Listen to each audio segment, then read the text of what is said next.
a dangerous element of society. People claim that I'm one of them. There's this creature called an anti-vaxxer, and that the anti-vaxxer said, risks, there's nothing but risks, and that the benefits are teeny, teeny, teeny, and that there are all these people out there who are irrational, unthinking, dangerous child killers, and that's what they believe. And so my suggestion to all of you is that both sides of this debate are extreme. And what you learn when you get into vaccine science is that every vaccine is different. And you can go down one by one. Bobby did a bunch of it. You go down the Gardasil vaccine. You can go down the measles vaccine. You can go down the hepatitis B, the flu shot, the HIV vaccine. They're all different. Every single one of them is different. Every single one of them has risks. Every single one of them has a benefit.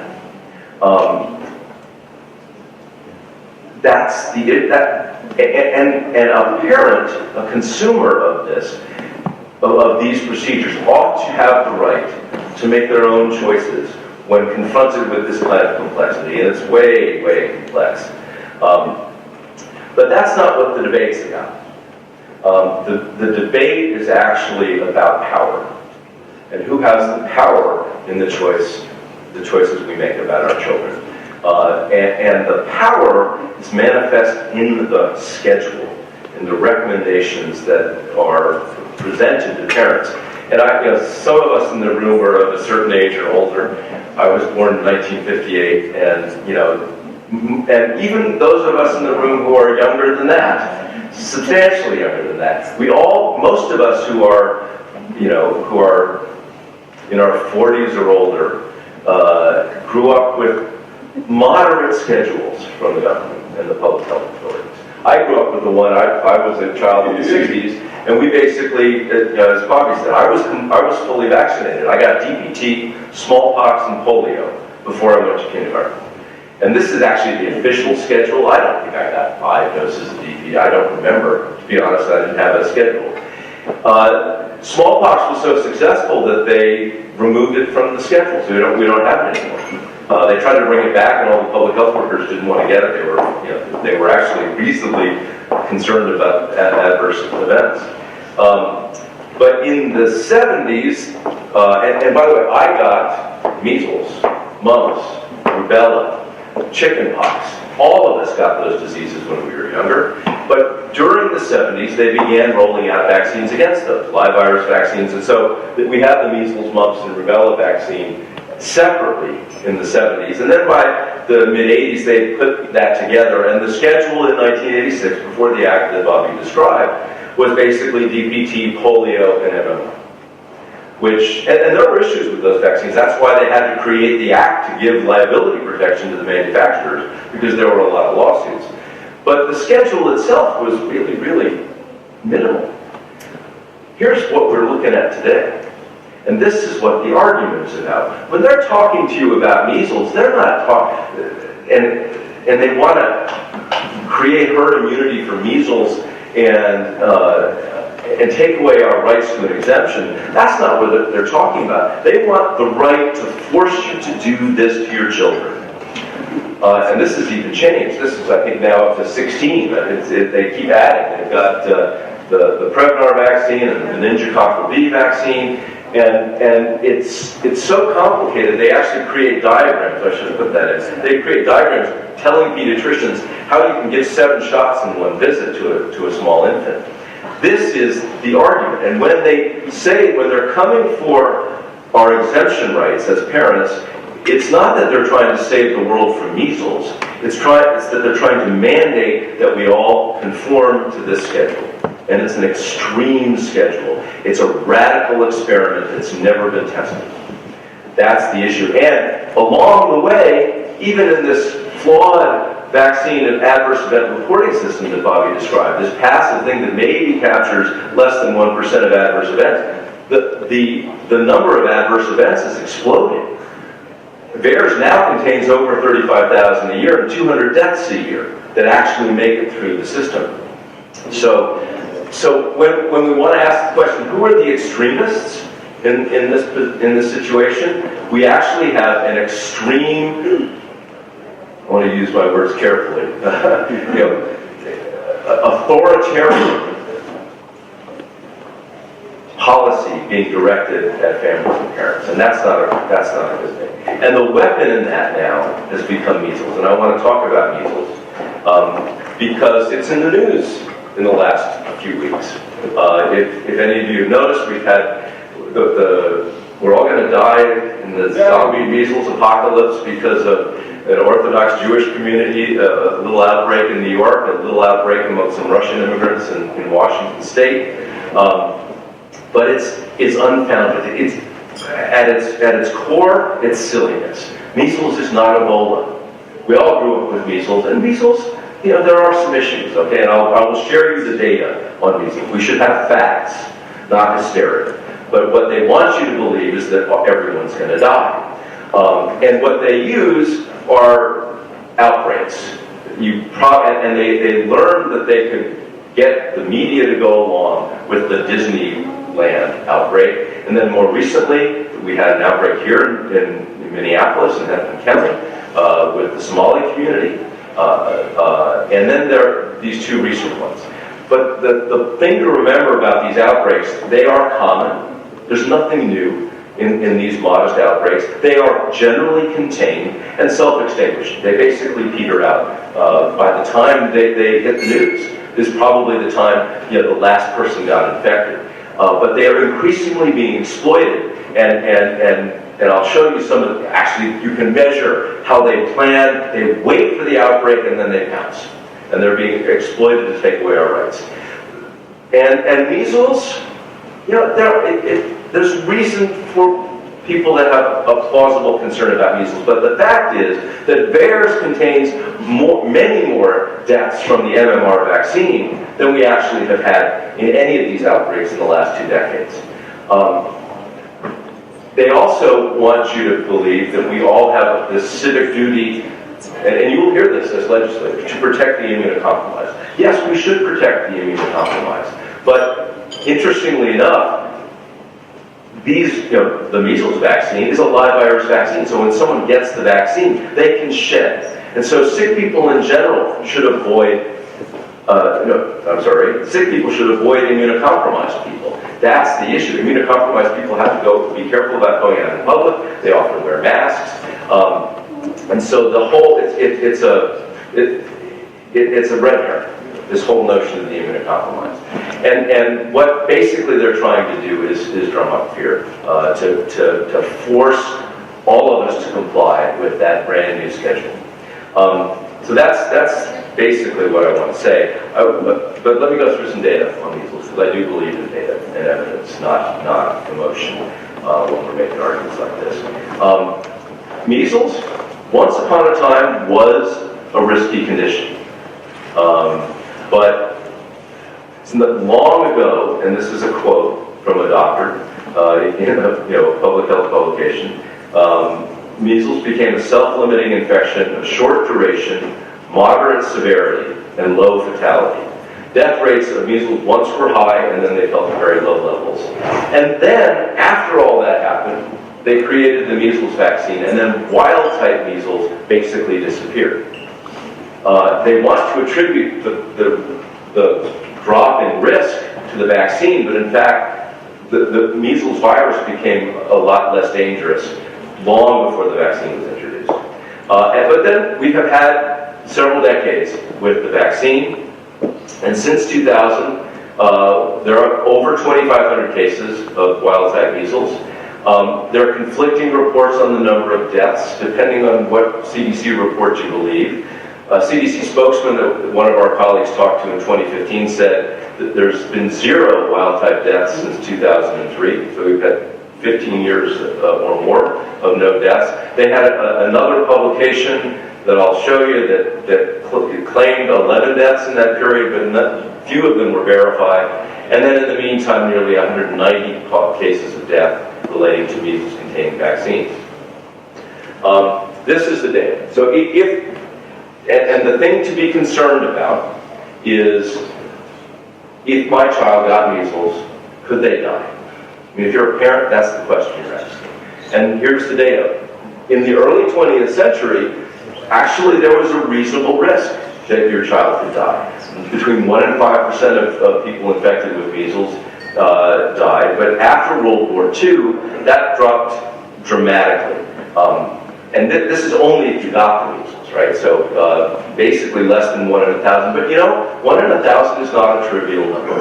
And so it's a reasonable concern to be worried about measles. But I think, and Bobby said this last night, these are issues of nutrition, sanitation. As we've progressed as a society, the general background risk of measles is going to go down. When I grew up I got measles in the 1960s, and you know the general prevailing attitude about this was best captured in a Brady Bunch episode. You know, with all the Brady kids, you know, in 1 week they had to stay home, and if you have to get sick, you sure can't beat the measles. That was the pitch of the whole show, and basically, you know. There have been two things that have happened. One is the death rate, in general, the background death rate, not just if you catch it, but the risk to society of measles went to something like 1.5 million in the 1960s, and that's the world that the Brady kids were experiencing.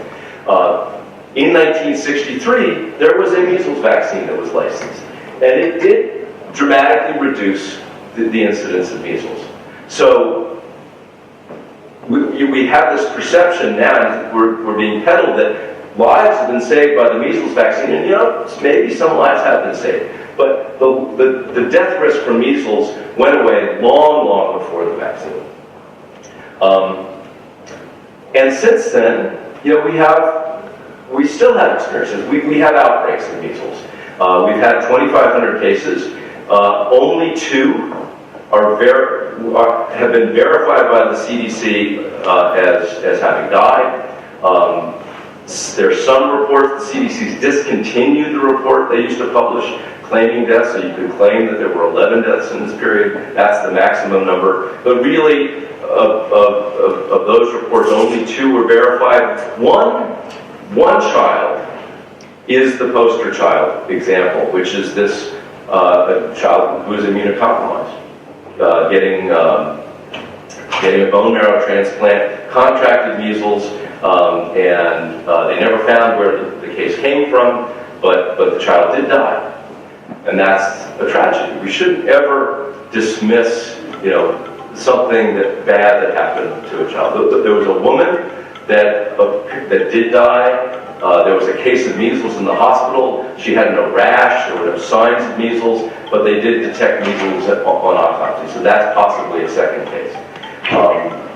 Those are tragic cases, and sometimes, you know, bad things happen. We also have the VAERS reports, as Bobby has said. You know, these are underreported, but based on the reports to VAERS, we've had, you know, a dozen a year deaths from the MMR. Many, as Ann was pointing out to me the other day, in adults. So if we're trying to plan rational, thoughtful public health policy, you know, this is the specter of measles is being held up as this great threat to civilization, when in fact, I think we're probably in a place where, you know, the risks, we ought to be thinking harder about the risks of the vaccine than we are about the risks of wild-type measles. But, you know, there is data on the risk of wild-type measles, and so CDC, again, they'll tell you year by year where the clusters of measles cases are. And typically these happen when somebody travels abroad. They go to Israel, they go to Turkey, they go to some place. Syria now is a hotbed of measles. And they'll bring a measles infection back in an airplane. That's where the Disneyland case happened. And occasionally they're hotspots. You know, occasionally that case of wild-type measles will come back and they'll come into an area where there are a group of people that have a lower vaccination rate for whatever reason. They're all Orthodox Jews, they're the Amish, they're Minnesota Somali immigrants. The biggest case that you've never heard about was 382 cases that in Ohio in 2014 in some Amish communities. And that was the worst case of the outbreak. But then, in 2015, they discovered the Disneyland opportunity, and that somehow was a great occasion to create hysteria over a place where everyone's been. It's one thing to imagine an Amish community that no one would have ever visited anywhere, but everyone's been to Disneyland, and all of a sudden, that was the lever, that was the publicity hook that was hauled out. And it was just like all these other outbreaks. In early December of 2014, there was some exposure. It took a few weeks, a few days for the initial rashes to occur, and then there were a bunch of cases. And then by mid-February, most of those cases began dying down. They weren't spreading very much. There were 140 some odd cases, and by February 20th was the last exposure. But here's the politics of it.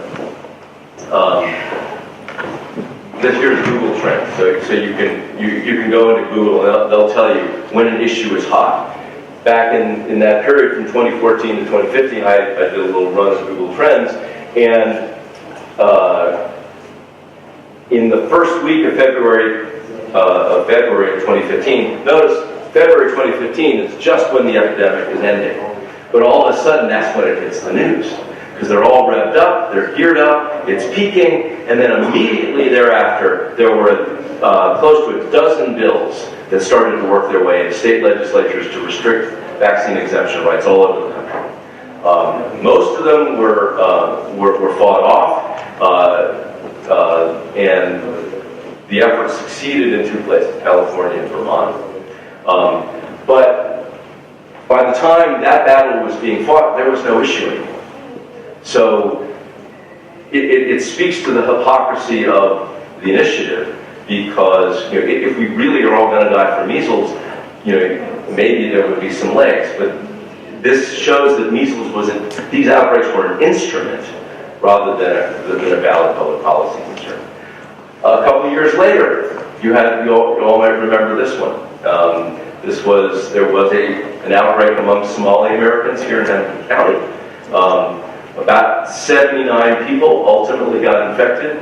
As you can see, it started flattening. The first case was sort of early April of 2017. By mid-June, 8 or 10 weeks later, basically it had all leveled off. And there were straggling cases, nothing to be concerned about.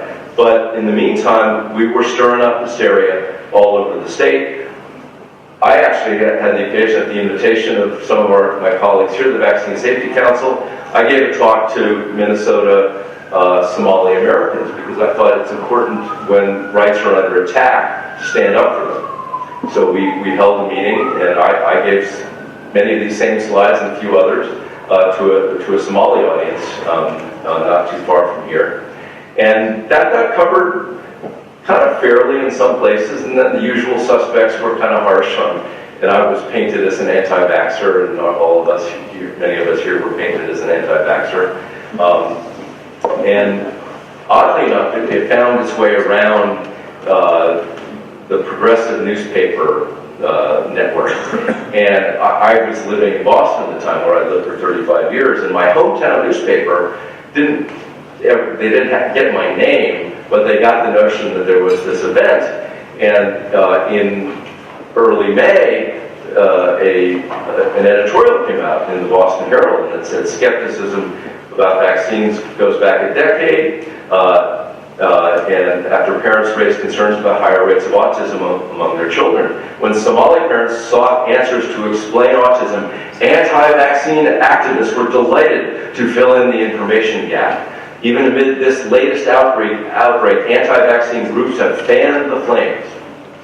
I did that. These are the facts. Vaccines don't cause autism, measles can kill, and lying to vulnerable people about the health and safety of their children ought to be a hanging offense. Wow.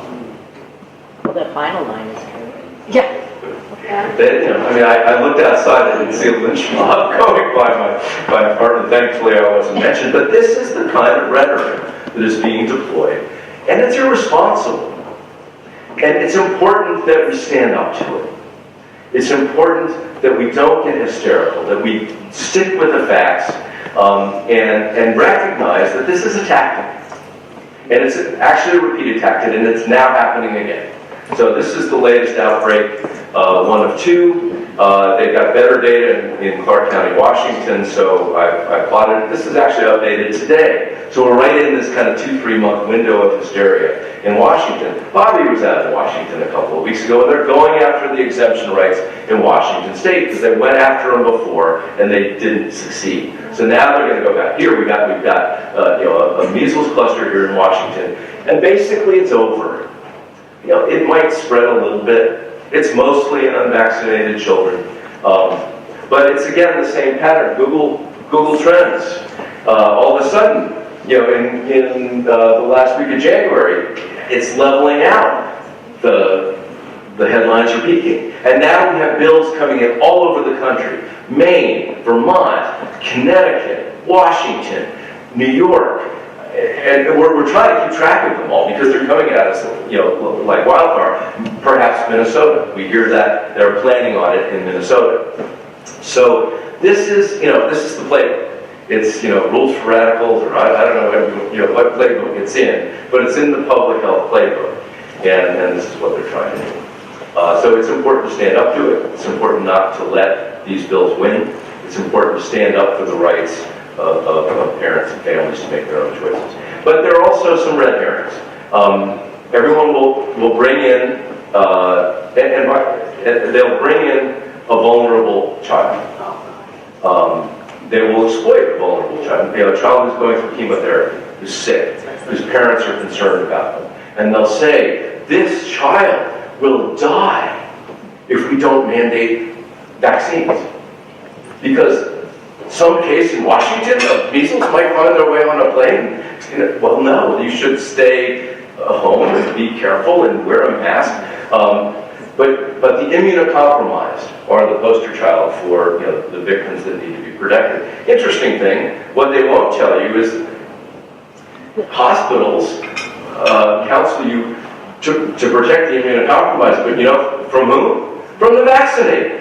Because if you get vaccinated with a live virus vaccine, you're carrying, albeit an attenuated virus, a virus nonetheless. And an immunocompromised person may be just as vulnerable to attenuated virus as they might be to the wild-type virus. And the Johns Hopkins Hospital, they've taken this one down since, but they counsel, can I have visitors? Well, tell friends and family who are sick or have had a live vaccine not to visit. Avoid contact with children who were recently vaccinated. So the notion that you have to protect this vulnerable group from these evil anti-vaxxers, that's just a smokescreen.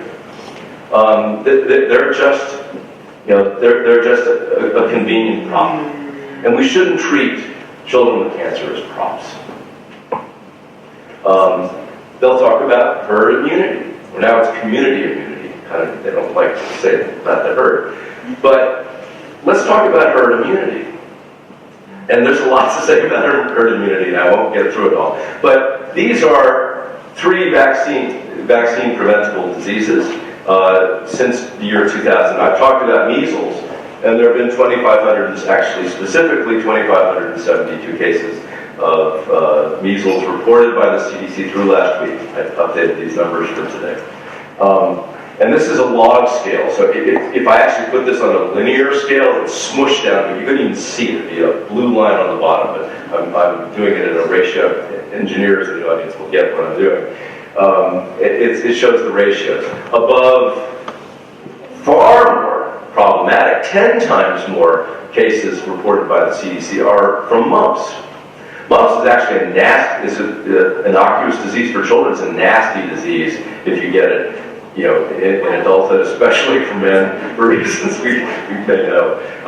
It's often described there were NHL epidemics. It must be something about hockey locker rooms, or or skates, or shin guards, or whatever. But that's 10 times the level. You don't ever hear about the mumps epidemic or the mumps outbreaks. You know why? Because most of those cases are in the vaccinated. Yes, they are. 2 reasons. One is herd immunity wears off. A lot of these viruses are transmitted by adults. And it's because the vaccine doesn't work very well. In fact, there's a whistleblower lawsuit criticizing Merck for fraudulent filings about the effectiveness of the mumps component of its MMR. So there's a negative story about the mumps. They don't want to tell you that story. Instead, they cover that up. You don't see CNN blasting the mumps epidemic. It's occasionally a public interest story, about young hockey players. Go up to the next level. 10 times more than the mumps cases are over 370,000 pertussis cases reported in the last 2 decades. Pertussis is a nasty disease. If you want to care about vulnerable kids, if a 2-month-old kid gets pertussis, that's a tough, and then the pediatricians can invest in that. And the pertussis, in all of these cases, are vaccinated. The problem with pertussis, the vaccine doesn't work very well. It wears off. We don't have herd immunity. The adults, all kinds of things. I won't go into chapter and verse on pertussis cases, but you don't hear people talking about protecting the immunocompromised from pertussis. What I'd like to hear the public health community say, we have 2 young men in this room. I think Porter. He had to go home. Okay, well, all of you saw Porter. There's Cade Larson. Porter, Bridges, and Cade Larson. Those are real young men whose lives were destroyed and were permanently disabled by a vaccine injury. We don't hear about them very much, do we?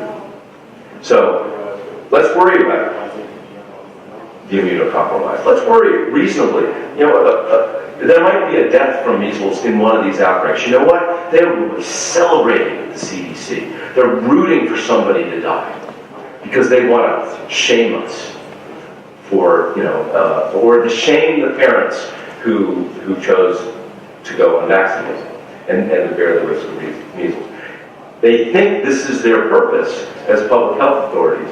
What they should be worrying about, and this is not a talk about autism, but the greatest public health crisis in our lifetime is the autism epidemic. It's gone from 1 in 10,000, basically 0 before 1930, to 1 in 36 children in the last couple of years. And there are different lines on this because there are different measures. 1 in 36 is the broader number, 1 in 59 is a narrower level, the solid line. Any way you measure it, the rates are exploding. We don't see that in CNN. We don't see breathless, hysterical accounts of the autism epidemic. I'm worried about the autism epidemic. I have a 23-year-old daughter. I'm worried that when I die, there will be no money left because we will not be able to pay, as a society, will not be able to bear the burden of that population unless we make that line go down to 0 again. That's the crisis that we face. But instead they want to force us to have vaccines. They want to force us to no longer have the right to choose what goes into our body. This is a basic human, so if we want some basic principles, this is a basic human right. The UN Declaration of Rights goes back to the Nuremberg trials. Prior, free, and informed consent of any preventive, diagnostic, or therapeutic medical intervention is a necessary basic human right. Vaccines are an unavoidably unsafe product. That's why we have to protect the manufacturers. That's the only reason we have this crazy law. And Congress said it when they wrote the law. This is from the committee report in the 1986 Act. They said the reason we need to do that is they have unavoidable side effects and they are unavoidably unsafe. And so in Minnesota, you have a law. It's on the books. When I was, committing my hanging offense, in the Minnesota Somali group, I was basically telling them, you have a right that is on the state law books, and you, until that is taken away from you, you have the right to compare the risks of the disease, like measles, with the risks of the vaccine. And you can do it any way you want. It's perfectly within the rights of the public health authorities to promote it, to recommend it, but they cannot force you. And I would submit they should not be able to force you. Thank you, Minnesota, for defending the rights of parents.